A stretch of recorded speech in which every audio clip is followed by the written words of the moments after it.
folks, I'm super excited and pleased to introduce our guest for today, Ruben Gonzalez, a four-time Olympian, acclaimed business keynote speaker, best-selling author, featured in the Wall Street Journal and USA Today and TED Talk speaker on the power of following the leader. Gonzalez competed in the men's luge from 1988 to 2010, and he is one of the very few athletes in the world who has competed in four Winter Olympics, and he holds the record for being the first athlete to participate in four different Winter Olympic Games in four different decades. And apart from competing in the Winter Olympics in the challenging sport of luge, Ruben's remarkable journey includes climbing Mount Kilimanjaro, running with the bulls in Pamplona, and engaging in thrilling adventures around the world. And his story is one of resilience, embracing change, and pursuing dreams against all odds. So get ready to be motivated and empowered as Ruben shares insights on personal development, mental toughness, entrepreneurship, and the transformative power of taking action. And as we prepare to delve into our conversation on the topic at hand, from Olympics to adventure, unleashing success with Ruben Gonzalez. And here's an exciting twist. Let us tickle Ruben's brain first. So, Ruben, get ready for a rapid fire round of random words. I'll mention a few. I would love to hear the first thing that comes to your mind in response without thinking much. Are you ready for it? Shoot. Curiosity. Childish mind. Invention. Golly, creativity. Future. Future is so bright, I have to wear shades. Olympics. The best of the best, fighting for the gold. Love it. Movie. Dangal with Amir Khan. Oh, wow. Wonderful. Next, aliens. Aliens, like from Mars? Yeah. Aliens. Mamma mia. Okay. Italian aliens coming to America to start a new business. Next is sports. Sports? Yeah. Sports, microcosm in life. Every sport has a dream, a struggle, and then the victory, hopefully. Nice. Leadership. You have to be passionate and you have to be trustworthy. Next, role model. Edison, Churchill, and General Patton. Amazing. And here comes the last word, success. Reaching your personal dream, not what somebody else thinks. It doesn't matter if you drive a fancy car, as long as it makes you happy inside. Wow, superb. I loved it and thoroughly enjoyed the first rapid fire round. So, Ruben, there is one more rapid fire round waiting towards the end of the episode. And before I formally welcome you to the show, let me welcome the audience. So, folks, you have tuned into the Guiding Voice podcast series. So, hearty welcome to TGV, where we embark on transformative conversations for a better future. I'm your host, Naveen Samala, dedicated to making the world a better place through valuable discussions that add value not only to your life, but also to your career. Thank you so much for tuning in. And Ruben, hearty welcome to TGV. I'm really thrilled to host you today. How are you doing? I'm great now. Wow, man, you have got some energy. I tell you, if I ever want to quit drinking coffee, I just have to play your introduction. That'll wake me up. Thank you for the kind words, and let's get started. So, Ruben, what are some key principles or mantras you live by, especially for those striving to achieve success in business, leadership, or personal development? Total commitment, no regrets. If I don't have any tattoos on my body, right? Yeah. But if I did, if they have to force me, you're going to have one tattoo. I wouldn't even put the Olympic rings. I would write no regrets. Love it. To do that, you have to commit totally, right? You have to do whatever it takes. Yeah. And if it works out or not, that's out of your control. But if you did your job, no regrets. Superb. You competed in 4 Winter Olympics in the sport of luge. So despite not knowing how to ski or skate, so what drove you to pursue such a challenging path, and what principles can our audience apply from your Olympic journey to achieve their goals and dreams? When I was 10 years old, I saw the Olympics for the first time, and I was hooked. I knew that's my adventure. That's what I want to do. But I am not a great athlete, okay? I'm a very unlikely Olympian. When the kids were choosing players for the sports, even in the street, I was the last one because I was too slow. lots of heart, right, but no body. And so I didn't believe. My dad got me to read biographies. He said, "Study the life of great people. You'll figure out what works because success leaves clues." And I'm good at seeing patterns, I guess, because right away I realized every biography is the same story. It's the dream, the struggle, and the victory. And the one thing that everybody did was they were perseverant. They refused to quit, right? Yeah. As long as you don't quit, you still have a chance. Yeah. No guarantees, never guarantees, but you got a chance. If you quit, it's all over. And so when I was 11 years later, when I was 21, I'm watching the Olympics on TV and I see this little tiny ice skater. Okay. Yeah. He weighed about 110 pounds soaking wet and he wins the gold medal. And he shattered my paradigm of what an Olympian was like. I thought they had to look like Arnold Schwarzenegger. And this little tiny guy wins. So he gave me hope. I thought if he can win, I can at least play. I'm going to be in the next ones. It's a done deal. I just have to find the sport. And so you have to have belief and you have to have desire, right, to reach your dream. The power to believe comes from your belief will it's easy to take action if you believe it's possible, right?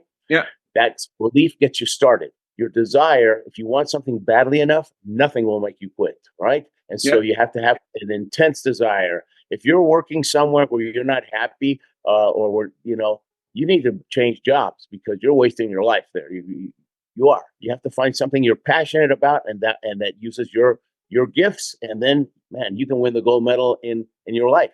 Amazing. So belief and desire are the key contributors, and that has actually shaped your journey thereon.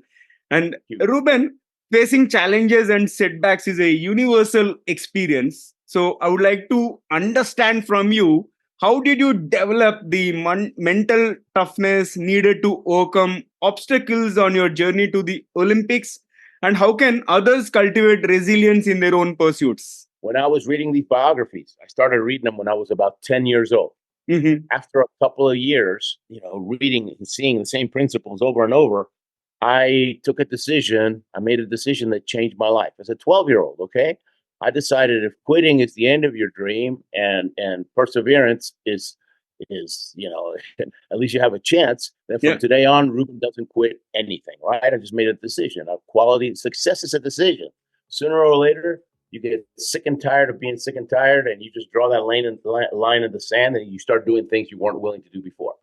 By high school, my nickname was Bulldog. Other kids noticed, hey, this guy's tenacious, like a bulldog, right? Bulldog grabs hold of you, you're not going to let go. And so that's what helped me, right? And by becoming Bulldog in high school, right, being my nickname, now I had to live up to the nickname. So I didn't know I did this, but I created positive peer pressure to be even better. And you surround yourself with winners, right? Always surround yourself with high achievers, winners. When somebody makes, small-minded people, right? They're always complaining and making excuses and laughing at your dream. You have to disassociate from them, right? They don't qualify to have any of your time because they're small-minded, but they have power. They have the power to create doubt in your heart and make you quit. And so you can't have them around. And also your story is about embracing change and seeking adventure. So what advice do you have for individuals who fear stepping out of their comfort zones? Because comfort zone is a great place to live, but you cannot grow there. And based on your experiences like climbing Mount Kilimanjaro and running with the bulls in Pamplona. Well, my dad always said, the books you read and the people you hang around with, that's going to determine whether you make your dream come true. The people you associate with, it's important it's important to hang around people, especially who have done what you want to do, because you will pick up the habits of the people you associate with. So if you hang around a bunch of lazy people that all they want to do is watch TV, that's what you will become. And if you want the best diet in the world, is hang around skinny people. You'll be riding bicycles and eating salad, and the weight will just melt off. You won't even, because you picked up their habits, right? And so that's the first step. Now, my dad said, you're going to feel uncomfortable, right? Because these people are successful, right? You're going to feel out of place. You'll feel like you don't belong, but force yourself to associate with them, because if you do, their habits will grow in you, right? And when those people start believing in you, you'll start believing in yourself because you respect their opinion. See? And so they can spark that, and they help you, and and they're never going to put you down. They're always going to open up doors for you as long as you take action. That's the main thing that these people respect: action, taking action, getting out of that comfort zone, and failing your way to success. I mean, failing your way. Nobody is successful the first time. Overnight success means 20 years minimum. I love it. Overnight success is 20 years minimum. Yeah. I'm on that journey actually. Like if you look at my podcasting journey also, it's close to 4 years, but I've not reached there where I should have already been, but I'm not giving up. I'm meeting amazing people. Personally, I'm learning a lot. Boy, even if you don't have a single listener, you're meeting people, right? It's an excuse to meet people, right? And make connection. I mean, it's awesome. It's a tool, right? And if people start listening to you, then that's gravy, right? But it's awesome. You're opening up lots of doors that way. Absolutely. How many episodes have you done? I have done close to 525, and no way. 475 are already aired. You've done 500 episodes? Yeah. You know what the average podcast, how many episodes they do before they quit? 7. 7, yeah. You're a little bit above average. You're almost 100 times above average. and I'm the world's only quadrilingual podcaster at this moment. So my podcast is available in Telugu, Hindi, and Kannada. Of course, I speak Telugu, Hindi, English, and Kannada. I did only one episode, and rest are managed by my friends. But I actively speak in other 3 languages. Wow. That's my great journey. All right. Speaking languages is wonderful because you can make more friends. Yeah. I was born in Argentina, South America, so that's Spanish. Yeah. And English, obviously, because I've lived here most of my life. But I took French in high school. I know enough French to get in trouble, right? And a little bit of German because that's the sport. My sport is German. It's the sport of luge's language. But you make friends. Wow, very nice. Ruben, you traveled to over 50 countries, right? And those travels must have offered unique perspectives. And how has this international exposure influenced your approach to speaking and connecting with diverse audiences? And what have you learned from engaging with people from all around the world? Wow, I like that you asked me new questions. It makes it a lot more fun.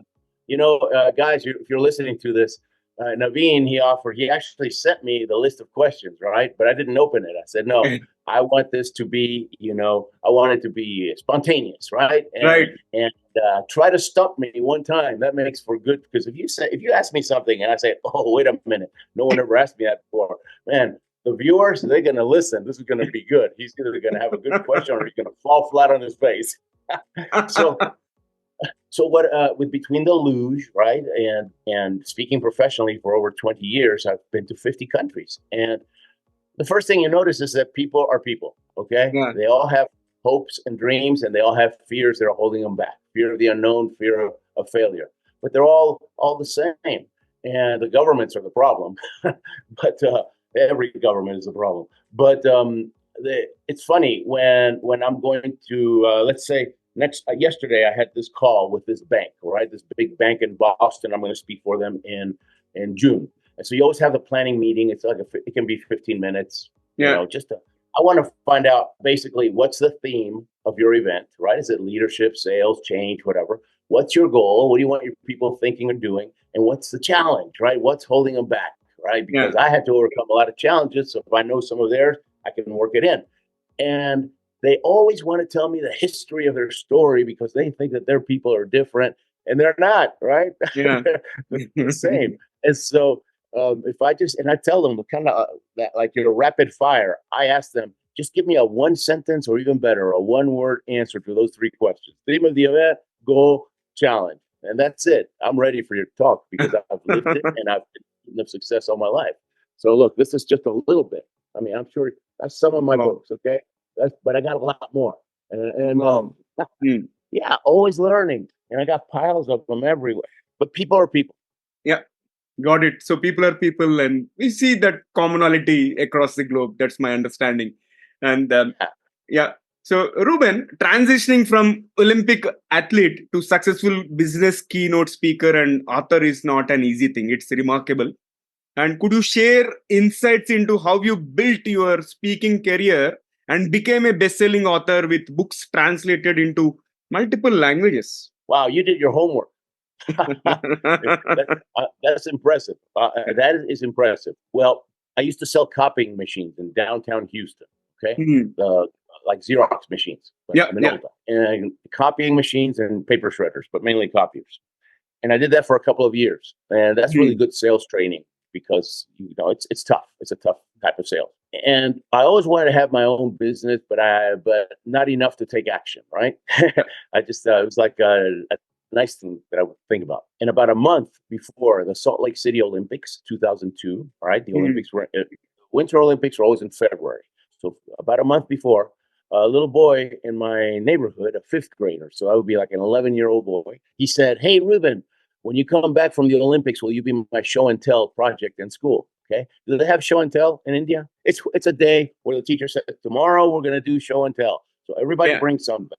Like it couldn't be a pen, a plant, a picture of a horse, whatever. And then you have to go up and for 5 minutes talk about it. It's just to get kids to talk in front of each other, right? And so he wanted me to be his show and tell. And I said, sure, why not? And believe it or not, I'm an introvert, okay? Yeah. I am an introvert. I hardly ever will introduce myself to somebody else because Hmm. it seems tough for me, right? I would rather Yeah. be reading a book. But if I'm speaking, you get me talking about personal development or the Olympics, and it's like Clark Kent, he turns into Superman for a little bit, right? But then when I step down from the stage, I'm back to Clark Kent, right? Nice and quiet. And so with glasses. So I never took a speech class in my life because I'm a shy guy, right? Mhm, mhm. And so I go to the school, but I thought, okay, 20 kids in a classroom, maybe 30. They're each going to show something. So, that leaves 5 minutes for me. I took my sled, right? Because the luge sled, the Olympic torch, because I was a torch bearer. I ran with a torch on the way to Yeah. the Salt Lake City Olympics. And I took and my helmet, right? I thought, I'm going to win show and tell. Okay. I don't care if it's a bunch of little kids. I'm competitive. I don't care who's against. And, so I go to the school, the principal, the school director, he takes me to this big room. There's 200 kids sitting in the floor. And he says, you have 45 minutes. Go speak to them. And I almost had a heart attack. Okay. Mm. And the door out that room looked so inviting. I mean, I almost ran out. And I said a prayer. I said, God, what do I do now? And what I felt I needed to do was just tell them your story and give them some tips how they can make their dream come true. And I did. And I didn't die or anything. So I was excited about that part. And on the way to the car, the principal was going crazy. Said, you have a gift. You're better than the people we pay. You're so passionate. You need to do this for a living. And I said, what? You get paid for show and tell? And he says, no, it's a speaking profession. Don't you know anything? Don't you know? And I was clueless. But he was Yeah. so in my face about it that he got me thinking. And for the next 3 days, I was thinking, that was actually kind of fun. Maybe I can inspire some people to pursue their dreams. And if I can sell a copying machine, I can sell a Ruben too. And I quit my job 3 days later, okay, which I Mhm. don't recommend. All right. But we had a 1-year-old daughter. My wife is a full-time mom, and all of a sudden we have no income and no health insurance. She wanted to kill Mhm. me. But I thought I can do this. And I just started calling all the schools in Houston. There's like 700 schools. And Wow. this is right after the Olympics. So I'm getting booked, I didn't even know what to ask for. I was almost doing it for free. But I was surviving, right? The lights were still on in the house. And so February, we're at the Olympics. March, April, May, I am living the dream. I got my own business. I'm actually making money. But I forgot that the summer is going to be dead because school's closed, right? And so June, July, and August, $0. Yeah. $50,000 in credit card debt from the Olympics. And by August, I'm on food stamps. That means asking the government for payment, because Mm. I'm starving. Almost lost the house. And that's what it took for me to approach a mentor. I tell everybody, find the coach, find the mentor, but I wasn't taking my own advice. And so I found a guy in Houston who had 12 years experience, and he was an ex-copier salesman too, and he was doing really well. And so I asked him, will you be my mentor? Will you help me? And he made me jump through a bunch of hoops, right? I had to earn the right. He wanted to make sure that I was hungry, that I had the desire, and that I would take action. And finally, he said, okay, here's what we're going to do. We're going to meet once a month for 60 minutes. Okay. You buy me lunch and we'll talk. and bring a list of questions, right? So we don't waste any time. Mm. And at the end of 1 hour, I'm going to give you homework, okay? Something you need to do. And if we ever meet and you haven't done last month's homework, it's over, okay? Yeah. And so the first time we meet, and I told him, I can't buy you lunch. I don't have any money. We'll go to a coffee shop instead. And so we did. And so he told the first thing out of his mouth, I don't care if you're a 10-time Olympian, unless you write a book, you can't make it in this business because the author is considered the authority of the Mhm. subject. He wrote the book on it, right? Yeah. And kept talking about it. And I thought, this guy must have a publishing company or something. He's trying to get my money, but I don't have any money. So keep talking. But I told him I can't write a book. Okay. I was a terrible student. I made C's in English. There's no way I can't write a book. And he said, you have a great story. Write Mm. it down like you're writing a letter to your best friend. Okay. That kind of English, Yeah. normal English. Don't try to be fancy. And once you've written it down, give it to some A students, give it to some good English students. They'll clean it up. That's just grammar. I thought, oh my gosh, I didn't think about that. He says, yes, it's called editing. Okay. So shut up and sit down. I mean, that's how I learned the business. And that was The Courage to Succeed. That was my first book, and it's been translated to 10 languages, and it's opened up doors, right? Wow. A few years ago, I got a call from a guy in Warsaw, in Poland. He Poland. said, we're having a leadership conference here next month. I just finished reading your book. I want you to come and speak. And so we went, the whole family. We spent a week in Poland, a week in Spain. It was wonderful. Same thing happened Dubai one time. This guy called me. Well, I just read your book. So good thing that I listened, right? And so here's the biggest tip here, okay? We have all these reasons in our mind Mhm. why we cannot do something, Yeah. right? And our mind makes a logical case, just like a lawyer, right? Why you can't write a book because I can't spell. My grammar is terrible. I mean, I don't like writing anyway. I can't do it, right? And so now I am fully sure. But you talk to somebody that's actually done it, and he says, "No, it's a piece of cake. Just do this, this, and this. What's your next problem?" And so that's why you have to approach the mentor, right? And when I tell people to do this, they always say the same thing. Oh, but those successful people, they're so busy. I don't want to impose on their time. And I tell them, look, you know how people always say, oh, she's successful, but she's not happy, or he's successful, but he's always looking for something else. He's unfulfilled. And you know why that is? It's because everybody thinks that success is the gold medal, but success is the silver medal. Okay. The Mm. gold medal, it's called significance. That Yeah. means you helped somebody else succeed, right? You changed somebody's life. You made a ripple effect of success. The world is better because of you. And that fills that little hole in your heart. And so he says, if your attitude is that you're willing to do, right, take action, Yeah. do what they say, then you owe it to them to call them because they will help you get the silver, you'll help them get the gold, and you just might make the best friend. Wow. And so just make the call. But if your intention is just to be an eternal learner, then don't bug them because Yeah. don't waste that would be a waste of their time. Super. Mind blowing. And you are such a humble leader. Like I think I love your humility. Thank you so Oh, much. I, I, yeah, I really appreciate the insights, and we have had amazing conversations so far, and it's time for us to add some more spice and some more excitement to the episode. I'll bring the second rapid fire round. Are you ready? yeah. Oh, yeah. Okay, comes the first bullet out of Wow, second rapid fire round.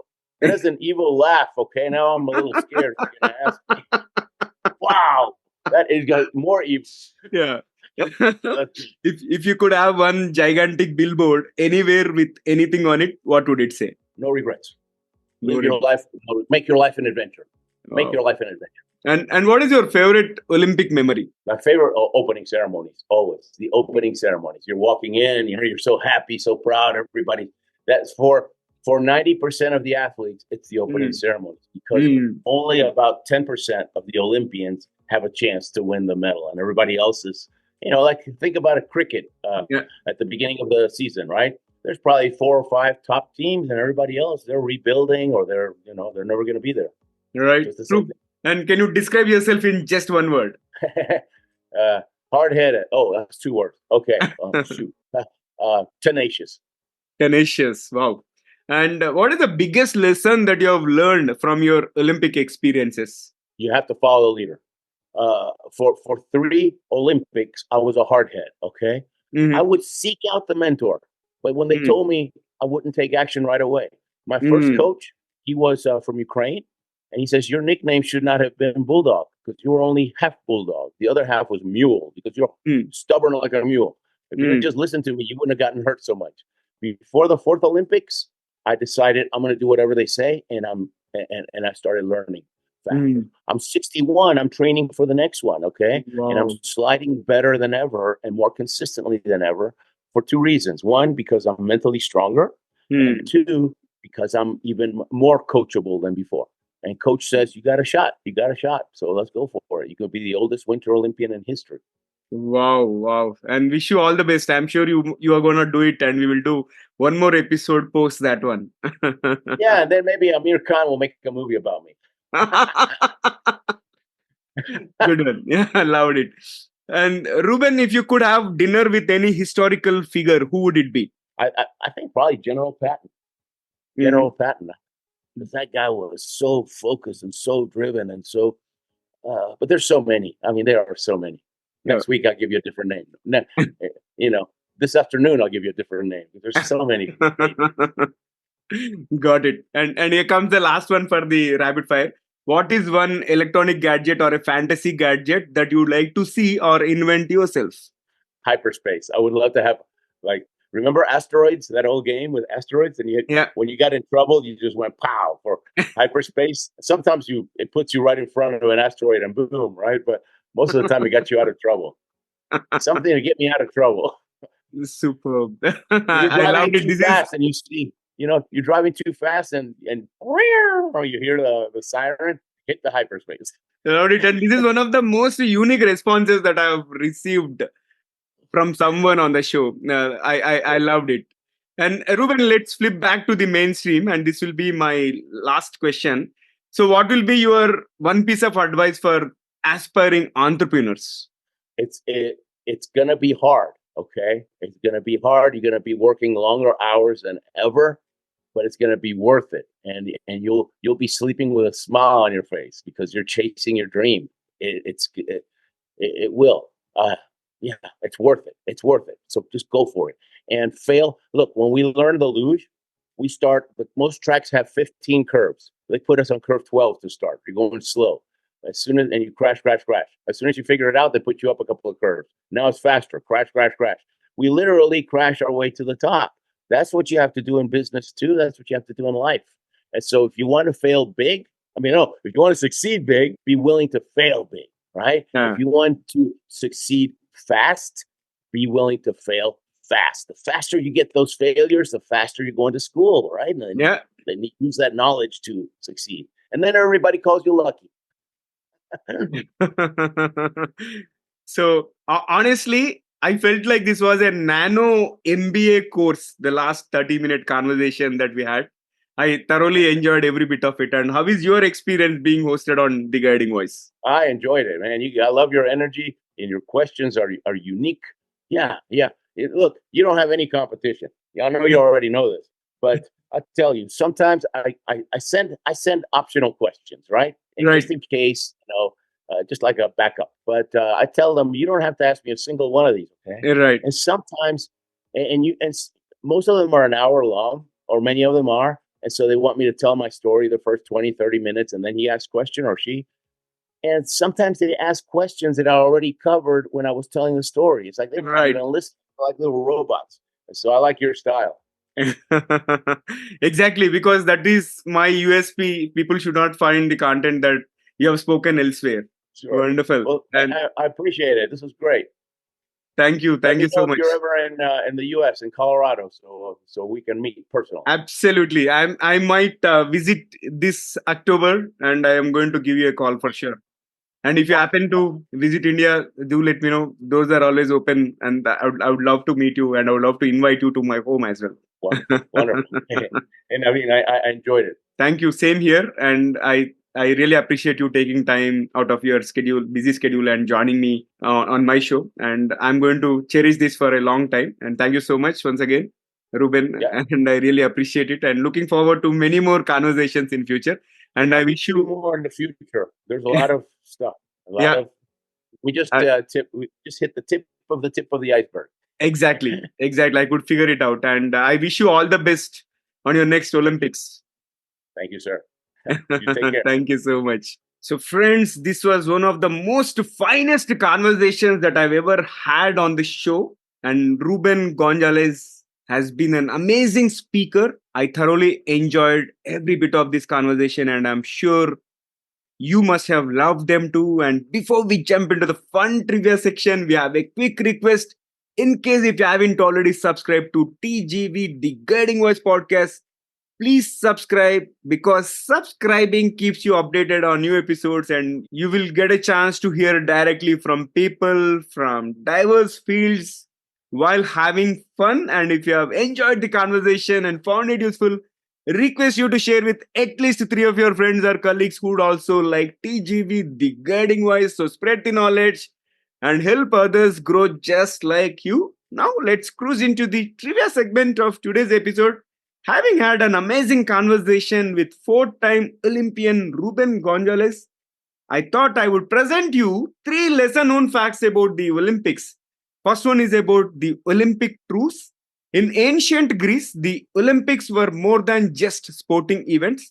They were also part of a sacred truce known as the Olympic truce. This truce allowed athletes and spectators to travel to and from the games safely, regardless of any ongoing conflicts between city states.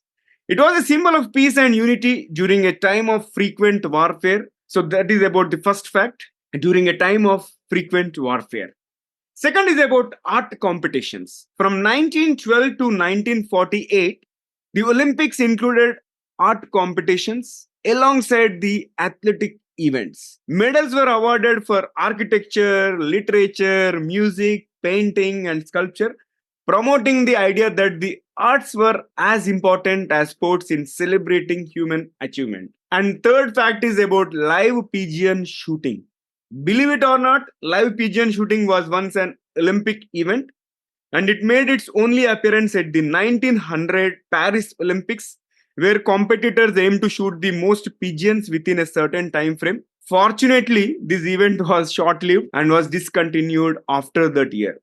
So these are the things which I wanted to share as part of trivia. Likewise, if you know any interesting trivia about Olympics, some lesser known facts, feel free to let me know. And also, I would love to hear from you about what you felt about today's episode. Feel free to share your comments if you're watching it on YouTube, or if you found the episode on some social media platforms or audio platforms. You can comment there as well. So, folks, that's it for today. Thank you so much for tuning in and also for being part of our awesome TGV family.